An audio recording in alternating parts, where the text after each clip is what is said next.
अस्सलाम वालेकुम। आपका खैर अंदेश अख्तर अली कशफी एक नई मालूमाती और तालीमी वीडियो के साथ हाजिर है। मैंने अपने कैरियर में ये देखा है कि हम बच्चों को सिलेबस तैयार करवाते हैं, लेकिन जब इम्तिहानात सर पे आ जाते हैं तो तब हमें पता चलता है कि बच्चों को तो कुछ तैयार भी नहीं है। अब इनका क्या किया जाए, या ये तो मतलब है उसमें ना एक तरह की कन्फ्यूजन पड़ जाती है। उस कन्फ्यूजन को दूर करने के लिए मेरा एक तजर्बा है, बहुत शानदार है, और इंशाअल्लाह ताला जो लोग इस पर अमल करेंगे, ये बात ज़हन में रखें कि हम आम तौर पर एक इस तरह की सोच लिए हुए होते हैं कि हमें कोई बहुत बड़ा कोई मोटिवेटर या बहुत बड़ा कोई आर्मी लेवल का टीचर समझाए तो उसकी बात को हम समझ लेते हैं, लेकिन अगर कोई आम टीचर हो तो उसकी बात नहीं समझते। ये रवैया गलत होता है। उसकी वजह यह है कि जो आम टीचर होता है, जिसने पब्लिक में ज़िंदगी गुजारी होती है, तो उसके पास भी अपने काफ़ी सारे तजर्बात होते हैं। मैं ये चाहूँगा कि जो दोस्त मेरी वीडियो पर नए आए हैं वो चैनल को सब्सक्राइब करें, वीडियो देखें और वीडियो को शेयर भी करें, ताकि जिन वालिदैन को, जिन असातिज़ा को, जिन बच्चों को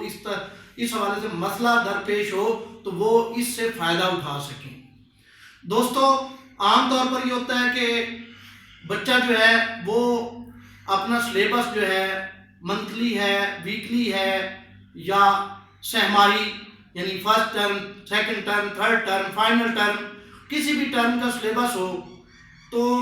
आम तौर पर ये देखा गया है कि टीचर और जो स्कूल वाले असातिज़ा हैं वो भी ये करते हैं कि एकदम कुछ दिनों में सिलेबस वाइंड अप करके वो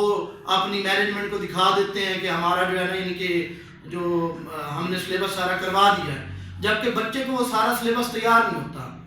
मेरी जो आज की ये वीडियो है ये बुनियादी तौर पर इस हवाले से है कि जो सिलेबस मार्क कर दिया जाता है, जो सिलेबस जो है अमूमन आज के दौर में प्रिंटेड, जो पीटीपी का सिलेबस है वो तो मार्केट में से प्रिंटेड मिल जाता है। जो बाकी इदारे होते हैं उनका ये होता है कि उनके पास, हर एक के पास अपना सिलेबस जो है वो बना हुआ होता है और वो फॉरवर्ड करते हैं बच्चे को।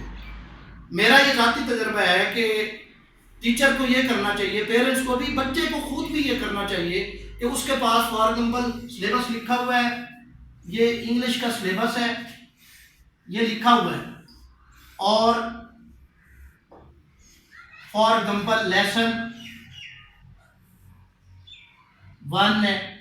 इसी तरह से लेसन 2 है। अब करना क्या है, आपने वो पेज अपने सामने रखना है। पेज सामने रखने के बाद आपके पास सिलेबस आया हुआ है, लेसन 1, लेसन 2, लेसन 3, ये हर एक सब्जेक्ट पर यही फार्मूला लगेगा। तो बच्चे का सिलेबस सामने रखना और बच्चे से कहना है कि बेटा बड़ी ईमानदारी के साथ आपने क्या करना है कि जो आपको अपने सिलेबस में से, फॉर एग्जाम्पल सबसे पहले आपने इंग्लिश का चेक किया या उर्दू का या कोई भी सब्जेक्ट है, मैथ है, तो आप सबसे पहले बेटा ऐसे करें कि जो आपको बिल्कुल ठीक तरह से आता है ना, उस पर गुड कर दें, टिक का निशान लगा दें। और जो आपको नॉर्मल आता है, यानी कि आप भूल रहे हैं या कुछ याद है कुछ नहीं याद, उसको बेशक उससे आप ये कह सकते हैं कि आप अपना ये लेसन जो है ना एक बार बुक से, या आपकी जो नोटबुक है, जो आपका होमवर्क की नोटबुक है, उसके ऊपर से चेक करके मुझे बताएं कि ये किस तरह से आपको सारा तैयार है। भूलता बच्चे को आमतौर पर पता होता है कि मैंने अपना जो है ना कितना काम किया हुआ है, कौन कौन सा टॉपिक है और कौन कौन से टॉपिक में से मुझे क्या भूलता है, तो वो उसको जो है फॉर एग्जाम्पल उसको लेसन 3 पूरा याद नहीं है, तो उसे कहें कि बेटा लेसन 3 जो है इसके आगे सर्कल लगा दें। इसी तरह से उससे अगला क्वेश्चन ये करेंगे, बेटा अब आप इसमें से अपने जो इंग्लिश का सिलेबस है इसमें से देखें कि आपको जो बिल्कुल टॉपिक नहीं आते, बिल्कुल भूलते हैं और वो आपने अभी तैयार करने हैं, या उसमें से कुछ मतलब है कुछ भी नहीं किया, याद नहीं है, तो उनके ऊपर क्रॉस कर दें। इस तरह से सारे सिलेबस को टैली कर लें, उसका रिजल्ट ये निकलेगा कि आपके सामने बच्चे का जो है वो एक पूरा व्यू आ जाएगा कि बच्चा जो है उसने क्या क्या काम कर लिया है, क्या रहता है। उसके बाद आपका अगला मरला स्टार्ट होता है, आपने ये जो क्रॉस वाला है इसको अभी नहीं छेड़ना, जो सर्कल वाला है इसको तैयार करवा के इसको टिक करवा लेना। उसके बाद अगला मरला आ जाएगा जो क्रॉस वाला है,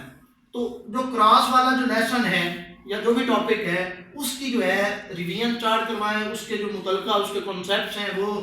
مطلب ہے آپ کو پتہ چل جائے گا کہ یہ کتنے دنوں میں یہ کر سکتا ہوں. تو جب جیسے ہی وہ آپ کا لیسن تیار ہو جائے گا تو اس پر بھی ٹک کر دیں. اس طرح سے اگر آپ کے پاس ایگزام سے صرف ایک ہفتہ بھی پہلے پڑا ہوا ہے تو تب بھی آپ بچے کے سلیبس کو ٹیلی کر کے بڑے اچھے طریقے سے ایک ہفتے کے اندر بھی ایک مطلب ہے ڈوبے ہوئے بچے کو بھی آپ کھڑا کر سکتے ہیں، کیونکہ آپ کے سامنے ایک ٹارگٹ آ جائے گا، آپ کو پتہ چل جائے گا کہ بچہ کس ایریا میں ویک ہے. تو اس کا رزلٹ یہ نکلے گا کہ جب بچہ ایگزامز میں جائے گا تو وہ زیادہ پر اعتماد ہو کر جائے گا، اس کا کانفیڈنس بڑھا ہوا ہوگا اور اس کا جو نتیجہ ہے وہ شاندار ہوگا. میں نے اپنا ٹیچنگ کے اندر کلاس کے اندر بھی یہ اور جہاں پر بھی میں نے مطلب ٹیچنگ کی ہے تو میرا عموماً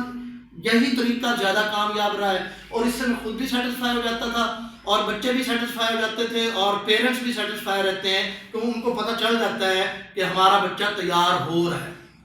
تو دوستو جتنا بھی تعلیمی حوالے سے آپ کے لیے میں اپنا تجربہ شیئر کرتا رہتا ہوں، یہ صدقہ جاریہ کے طور پر اس کو آپ آگے شیئر کریں اپنے دوستوں کو، اپنے بچوں کو، اپنے جہاں جہاں جن کو کوئی اس طرح کا مسئلہ آ جاتا ہے. اور یہ تقریباً ہر بچے کا ہی مسئلہ ہوتا ہے. بچہ کنفیوز ہوا ہوتا ہے کہ میں اپنے ایگزامز کی تیاری کیسے کروں، ہاتھ پاؤں پڑ جاتے ہیں، اس کو پتہ نہیں چل رہا ہوتا کہ میری کتنی تیاری ہے، کس سبجیکٹ کی ہے، کس کی نہیں ہے. ٹیچرز کی بھی یہی کنڈیشن ہوتی ہے. تو اس لیے کوشش کریں کہ اپنے بچے کو اس طرح سے اس فارمولے پر اس کا سلیبس جو ہے وہ ٹیلی کر کے تیار کریں. انشاءاللہ تعالیٰ بچہ جو ہے وہ 90+ رزلٹ دے گا. دعاؤں کا طالب اختر علی کشفی یہ چاہے گا کہ آپ اس کو دعاؤں میں یاد رکھیں. اللہ حافظ.